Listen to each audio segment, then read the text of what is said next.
What if the biggest upgrade you'll ever make has nothing to do with buying anything at all? Think about that for a second. When was the last time you felt completely satisfied with your tech?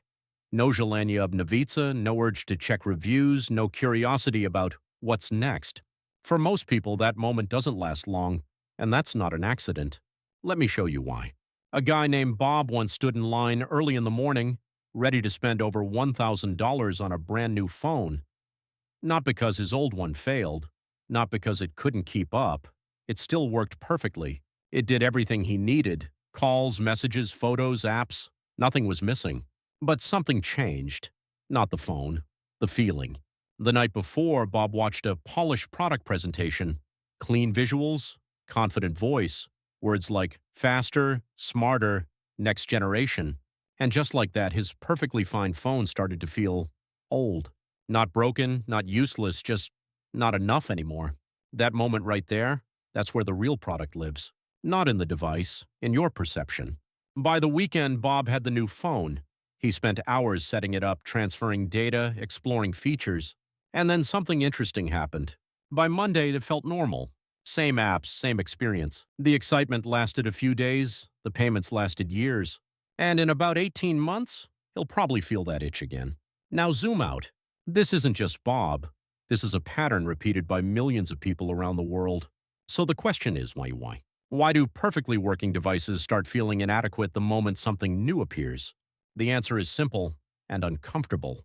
Because dissatisfaction is being manufactured.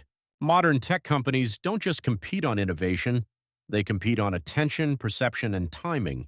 Every year follows the same rhythm. A big announcement, a flood of reviews, influencers sharing first impressions, comparison videos, benchmarks, camera tests. And suddenly, without anything actually breaking, your device feels like it's falling behind. But let's pause and get real. What do you actually use your phone for? Scrolling, messaging, photos, videos, navigation. Now ask yourself, does your current phone struggle with any of that? For most people, the answer is no. So what exactly are you upgrading?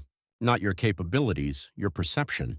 And that shift is incredibly powerful because it's invisible. You don't feel manipulated, you feel convinced. Now here's where it gets even more interesting. The improvements are real, but often too small to matter in daily life. A slightly faster processor, a slightly better low-light camera, a slightly brighter screen. Individually, they sound impressive. But in real life, most people can't even tell the difference. So you end up paying premium prices for marginal gains. And when this happens repeatedly over years, it adds up. Thousands turn into tens of thousands. Now imagine a different approach. What if instead of reacting, you started deciding? Keep your phone longer, replace the battery when it degrades, clean your storage, reset your device if needed. And when you actually need an upgrade,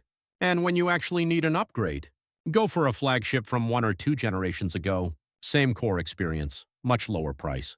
Because here's the truth no one advertises. A new phone doesn't reset your life. It just resets your excitement, temporarily.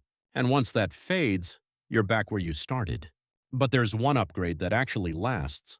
So next time a new device drops and everyone says, "This changes everything," awareness. Ask yourself one simple question. Does this actually change anything for me? If the answer is unclear, that tells you everything you need to know.